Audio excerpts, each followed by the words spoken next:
بسم الله الرحمن الرحيم وبه نستعين أما بعد أعوذ بالله من الشيطان الرجيم بسم الله الرحمن الرحيم يا أيها الذين آمنوا لا تأكلوا أموالكم بينكم بالباطل إلا تكون تجارة عن تراض منكم ولا تقتلوا أنفسكم إن الله كان بكم رحيما صدق اللہ العظیم۔ محترم حضرات، کچھ دنوں پہلے میں نے حلال کے متعلق تفصیل سے بیان کی تھی۔ بعض دوستوں نے درخواست کی کہ حرام سے متعلق بھی بتا دیا جائے، اس لیے آج کی گفتگو حرام سے متعلق ہے۔ جو آیت کریمہ میں نے تلاوت کی ہے، اللہ تبارک و تعالی اس آیت میں فرما رہے ہیں، آپس میں ایک دوسرے کا مال ناحق طور پر مت کھاؤ، ہاں البتہ کوئی تجارت باہمی رضامندی سے ہو، اور اپنی جانوں کو قتل مت کرو، بے شک اللہ تعالیٰ تمہارے حق میں بڑا مہربان ہے۔ دنیا کی چیزوں کا رنگ بھی مختلف، لذت و مزہ بھی الگ، جسامت و قدامت بھی جدا، کوئی تکونا، کوئی چکور، کوئی ٹھنڈا، کوئی گرم تو کوئی تر گرم، کسی میں نفع تو کسی میں اللہ تعالیٰ کی حکمت بالغہ اور نظام کائنات کے تحت نقصان و ضرر بھی موجود ہے، اور اس میں بھی اللہ تعالیٰ کی بے شمار حکمتیں، ہزارہ مصلحتیں پوشیدہ ہے۔ انسان کم فہمی کی بنا پر کما حقہ اس کا ادراک نہیں کر سکتا، البتہ حاذق طبیب، فن کے ماہر حکیم، تجربہ کار ڈاکٹر کو کسی درجہ میں اس کا شعور ہوتا ہے۔ نقصان دینے والی یہ چیزیں اگر معدہ میں پہنچ جائے تو معدہ بھی خراب، رگوں کے ذریعے تمام بدن کو پہنچنے والا خون بھی خراب اور فاسد ہو جاتا ہے۔ اس لیے معالج تندرستی کی بقا اور جسمانی صحت کی حفاظت کے خاطر اپنے مریضوں کو ایسی چیزوں کے استعمال کرنے سے منع کر دیتا ہے، اس کے کرنے کو شفقت، مشورہ کو اہمیت اور اس کی تجویز کو قابل قدر گردانا جاتا ہے۔ اسی طرح سے مال حاصل کرنے کے طریقے جائز بھی ہیں، ناجائز بھی ہیں، صحیح بھی ہیں، غلط بھی۔ جن طریقوں میں بندوں کا دنیاوی و اخروی نقصان تھا، دانا بینا حکیم مطلق اللہ تعالیٰ نے ان طریقوں کو منع قرار دے کر حرام کر دیا ہے، اور اسی میں بندہ کا فائدہ ہے، کیونکہ جس طرح نقصان دہ چیزیں کھانے سے معدہ خراب اور صحت برباد اور فاسد خون بنتا ہے، اسی طرح حرام لقمے سے دنیا بھی برباد، نیک عمل کی توفیق نہیں ہوتی، کیونکہ لقمہ تخم بیج کا درجہ رکھتا ہے، بیج جیسا ہوتا ہے پھل پھول پودے درخت بھی ویسے ہی پیدا ہوتے ہیں۔ تو حرام لقمے اور اس پر مرتب ہونے والے اثرات کو خود ہی سوچ لیں اور سمجھ لیں، اور آخرت بھی برباد۔ کیوں؟ تو وہاں تو حلال مال کے بارے میں متعدد سوالات کے جواب دینے ہیں، وہ بھی قہار جبار آقا کے سامنے۔ اس آیت شریفہ میں امت کو دو ہدایتیں دی گئی ہے۔ باطل طریقے سے دوسرے کا مال نہ کھاؤ، مال مسلم کا ہو خواہ کافر یا ذمہ کا، اس میں کوئی تفریق و تحدید نہیں، حرام میں دونوں برابر ہیں۔ آیت شریفہ میں حرام کھانے سے منع کیا گیا ہے، کیونکہ کھانا کسی چیز سے لذت گیری کا اہم جز ہوتا ہے، مقصد تو دوسرے کے مال کو حرام طریقے سے حاصل کرنے اور اپنے قبضہ و تصرف اور استعمال میں لانے سے منع کرنا ہے۔ بہت سے لوگ حرام کھانے کی حد تک تو پرہیز ہے، مگر حرام کے استعمال سے پرہیز نہیں کرتے، حالانکہ گناہ و معصیت اور نافرمانی کے اعتبار سے حرام کھانا اور حرام چیزوں یعنی لباس، سواریوں وغیرہ کا استعمال کرنا دونوں برابر ہیں۔ دوسروں کا مال کھانا حق و جائز طریقے پر بھی ہو سکتا ہے، باطل اور غلط طریق پر بھی، ممنوع و حرام اول نہیں بلکہ دوسرا ہے، اس لیے قرآن نے اس کی تصریح کی کہ باطل طریق اختیار نہ کرو۔ باطل طریقوں سے وہ تمام طریقے مراد ہیں جو خلاف شرع ہے اور شرعاً و اخلاقاً ناجائز ہیں۔ ان کو حرام سے بھی تعبیر کیا جاتا ہے۔ سب سے پہلے باطل اور حرام کی صورتیں بتائی جا رہی ہے تاکہ ان سے بچنا آسان ہو جائے۔ نمبر 1 کم تولنا، نمبر 2 میٹر بند کر کے بجلی استعمال کرنا، نمبر 3 غصب، چوری، ڈاکہ، رہزنی، نمبر 4 سود، سٹہ بازی، تمام بویوئے فاسدہ، نمبر 5 قبضہ سے قبل کسی چیز کو فروخت کرنا، قرضہ لے کر واپس نہ دینا، پھل کی آمد سے پہلے باغ فروخت کر دینا، نمبر 7 ملازم کا وقت مقرر سے کم وقت دینا یا وقت پورا دینا مگر محنت کرنا، نمبر 8 بیل، بھینس، بکرا جفتی کرانے کی اجرت، نمبر 9 حیلہ سازی کر کے واجب قیمت، مثلا ٹکٹ واجب قیمت سے کم لینا یا بالکل نہ لینا، نمبر 10 بلا ضرورت پالے ہوئے کتے کی قیمت۔ حرام وہ چیز ہے جس کے کرنے سے شریعت نے قطعی طور پر منع کیا ہو، اور منع کرنے کے بعد اللہ تعالیٰ کی حکم کی مخالفت کرنے والا آخرت میں اللہ تعالیٰ کی سزا کا مستحق ہو اور کبھی کبھی دنیا میں بھی شرعی سزا کا مستحق ہو۔ حرام خوری ایسی خصلت ہے، اس کے عواقب اور نتائج بد سے آدمی نہ یہاں بچ سکتا ہے نہ وہاں، یہ خود کو اپنے ہاتھوں ہلاک و برباد کرنے کے مترادف ہے۔ باری تعالیٰ نے اپنے کلام میں مختلف عنوانات اور مختلف تعبیرات کے ساتھ متعدد جگہ پر اس کو اپنے بلیغ انداز میں ذکر فرمایا ہے۔ بسم اللہ الرحمن الرحیم وَلَا تَأْكُلُوا أَمْوَالَكُمْ بَيْنَكُمْ بِالْبَاطِلِ وَتُدْلُوا بِهَا إِلَى الْحُكَّامِ۔ نیز احادیث شریفہ میں بھی اس پر تنبیہ و تحدید موجود ہے۔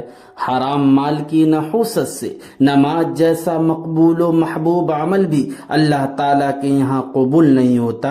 چنانچہ حضور اکرم صلی اللہ علیہ وسلم نے ارشاد فرمایا، جس شخص نے 10 درہم کا کپڑا خریدا اور اس میں 1 درہم حرام کا تھا تو اللہ تعالیٰ اس کی کوئی بھی نماز قبول نہ فرمائیں گے جب تک وہ کپڑا اس کے بدن پر رہے گا۔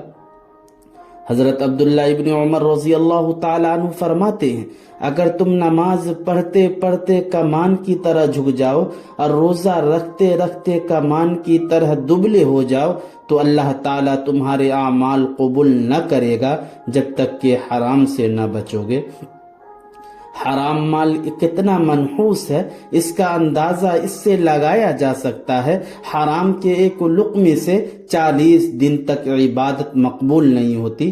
حضرت عبداللہ بن عباس رضی اللہ تعالیٰ عنہ سے منقول ہے، ایک طویل حدیث میں بیان کیا گیا ہے، حضور صلی اللہ علیہ وسلم نے قسم کھا کر ارشاد فرمایا، اس ذات کی قسم جس کے قبضے میں محمد کی جان ہے، بندہ جب اپنے پیٹ میں حرام کا لقمہ ڈالتا ہے تو اس کی وجہ سے 40 دن تک اس کا کوئی نیک عمل قبول نہیں ہوتا، اور جس بندے کا گوشت پوشت حرام مال اور سود سے پرورش پاتا ہے تو جنت کی بنسبت جہنم ہی اس کی زیادہ مستحق ہے۔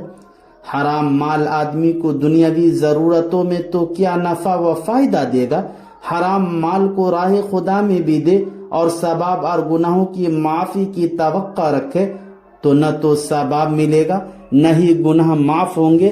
حالانکہ صدقہ اگر پاک صحیح مال سے ہو تو گناہوں کا کفارہ اور مغفرت کا ذریعہ بن جاتا ہے، مگر حرام مال نجس اور ناپاک ہے، اس لیے گناہوں کی گندگی کو دھونے اور گناہوں کا کفارہ اور مغفرت کا ذریعہ بننے کی صلاحیت نہیں رکھتا۔ جیسے پاک پانی تو کپڑے کو پاک کر سکتا ہے مگر خود ناپاک پانی کسی کو پاک نہیں کر سکتا۔ حضرت عبداللہ بن مسعود رضی اللہ تعالیٰ عنہ سے روایت ہے کہ آپ صلی اللہ علیہ وسلم نے ارشاد فرمایا، ایسا نہیں ہو سکتا کہ کوئی بندہ کسی ناجائز طریقے سے حرام مال کمائے اور اس میں سے اللہ کے لیے صدقہ کرے تو وہ صدقہ قبول ہو جائے، اور اس میں سے خرچ کرے تو اس میں برکت ہو، اور جو شخص حرام مال مرنے کے بعد چھوڑ کے جائے گا تو وہ اس کے لیے جہنم کا توشہ ہی بنے گا۔ یقیناً اللہ تعالیٰ برائی کو برائی سے نہیں مٹاتا بلکہ برائی کو نیکی سے مٹاتا ہے۔ یہ حقیقت ہے کہ گندگی کو گندگی نہیں دھو سکتی۔ ایک بزرگ ہیں سفیان ثوری رحمت اللہ علیہ، وہ فرماتے ہیں جو شخص اللہ کی اطاعت میں حرام مال خرچ کرے اس کی مثال ایسی ہے جیسا کہ کوئی شخص اپنا کپڑا پیشاب سے پاک کرے، حالانکہ کپڑا پاک پانی کے علاوہ پاک نہیں ہوتا۔ اسی طرح گناہوں کو مال حلال کے علاوہ اور چیز دور نہیں کر سکتی۔ آدمی حلال مال کا اگر صدقہ کرے تو ثواب اور گناہوں کی معافی کی امید رکھے تو رحیم و کریم آقا خلوص و نیت کے مطابق مرحمت فرما دیتے ہیں، لیکن حرام مال اگر نیک راہوں میں خرچ کرے تو ثواب تو کجا، اس خرچ کرنے کا بھی گناہ ہوگا۔ حرام کمانے کا گناہ الگ اور اسے خرچ کرنے کا گناہ الگ۔ ابو طفیل نے حضور صلی اللہ علیہ وسلم سے نقل کیا ہے، جس شخص نے حرام مال کمایا پھر اس مال سے اس نے غلام آزاد کیا، یعنی جو نیکی کا کام ہے، اور اسی میں سے رشتہ داروں پر خرچ کیا، حالانکہ یہ بھی بڑی نیکی ہے، تو یہ بھی گناہ ہے۔ حضرت ابو بکر صدیق رضی اللہ تعالیٰ عنہ سے روایت ہے کہ رسول اللہ صلی اللہ علیہ وسلم نے ارشاد فرمایا، وہ گوشت اور وہ جسم جنت میں نہ جائے گا جس کی نشو و نما حرام مال سے ہو، اور پھر ایسا گوشت اور جسم جو حرام مال سے پلا بڑا ہے دوزخ اس کی زیادہ مستحق ہے، یعنی حرام خور سزا پائے بغیر جنت میں نہ جا سکے گا۔ حرام مال اتنا خبیث اور منحوس ہوتا ہے، اگر کوئی آدمی سر سے پاؤں تک درویش اور قابل رحم فقیر بن کر کسی مقدس مقام پر جا کر دعا کرے لیکن اس کا کھانا پینا لباس حرام مال سے ہو تو اس کی دعا قبول نہ ہوگی۔ حضور صلی اللہ علیہ وسلم نے ذکر فرمایا، ایک ایسے آدمی کا جو طویل سفر کر کے کسی مقدس مقام پر ایسے حال میں جاتا ہے اس کے بال پرا گندہ ہے اور جسم اور کپڑوں پر گرد و غبار ہے اور آسمان کی طرف ہاتھ اٹھا اٹھا کے دعا کرتا ہے، اے میرے رب، اے میرے پروردگار، حالت یہ ہے اس کا کھانا حرام، اس کا پینا حرام، اس کا لباس حرام اور حرام غذا سے اس کا نشو و نما ہوا ہے، تو بھلا اس آدمی کی دعا کیسے قبول ہوگی؟ حضرت ابراہیم بن ادہم نے مکہ مکرمہ میں ایک شخص سے کچھ کھجوریں خریدی، اتفاقاً 2 کھجوریں ان کے پاؤں کے درمیان زمین پر گر پڑی۔ انہوں نے یہ سوچ کر کہ میری خریدی ہوئی کھجوروں میں سے گری ہوں گی، زمین سے اٹھا کر کھا لی۔ پھر بیت المقدس تشریف لے گئے، وہاں آپ قبۃ الصخرہ میں داخل ہوئے، لوگ تو چلے گئے اور آپ تنہا وہاں رہ گئے۔ وہاں کا دستور یہ تھا، قبہ میں جو کوئی ہوتا اسے عصر سے پہلے نکال کر قبہ خالی کر دیا جاتا تاکہ قبہ عصر کے بعد سے لے کر رات بھر فرشتوں کے لیے مخصوص رہے۔ چنانچہ منتظمین نے لوگوں کو قبہ سے نکال دیا، حضرت ابراہیم بن آدم چھپ گئے، لوگ انہیں دیکھ نہ سکے۔ اس طریقے سے رات بھر اس قبہ کے اندر ہی رہے۔ رات کو فرشتے آئے تو بولے یہاں کوئی انسان معلوم ہوتا ہے۔ ان میں سے ایک نے کہا خراسان کے عابد ابراہیم بن ادہم معلوم ہوتے ہیں، دوسرے نے کہا ہاں وہی ہیں، تیسرا بولا یہ وہی شخص ہے کہ ہر روز ان کے اعمال قبول ہو کر اوپر آسمان کی طرف چڑھتے ہیں، چوتھا بولا بات تو یہی ہے مگر 1 سال سے ان کی عبادت اوپر جانے سے موقوف ہو گئی ہے، رک گئی ہے، اور اتنی مدت سے ان کی دعائیں بھی قبول نہیں ہوئی، سبب اس کا وہ 2 کھجوریں بنی ہے جو انہوں نے مکہ مکرمہ میں اپنی سمجھ کر زمین سے اٹھا کر کھا لی تھی۔ پھر یہ فرشتے اپنی عبادت میں مشغول ہو گئے یہاں تک کہ صبح صادق ہو گئی، دربان آیا، اس نے قبہ کا دروازہ کھولا، ابراہیم بن ادہم نکلے، سیدھے مکہ مکرمہ تشریف لے گئے۔ وہاں پہنچ کر اسی دکاندار کے دروازے پر آئے، دیکھا کہ ایک نوجوان کھجوریں بیچ رہا ہے۔ آپ نے اس سے پوچھا کہ پچھلے سال یہاں ایک بڑے میاں کھجوریں بیچتے تھے، وہ کہاں گئے؟ اس نے کہا وہ تو فوت ہو گئے۔ آپ نے اسے سارا قصہ سنایا۔ اس نے کہا ان دونوں کھجوروں میں سے اپنا حصہ میں نے تو معاف کر دیا، البتہ گھر پر میری ایک بہن اور والدہ ہیں، ان کا بھی حصہ ہے۔ آپ ان کے گھر تشریف لے گئے۔ ایک بڑی بھی لاٹھی سے سہارا لیتی ہوئی باہر نکلی۔ آپ نے انہیں سلام کیا۔ بڑی بی نے سلام کا جواب دے کر پوچھا کیسے آنا ہوا؟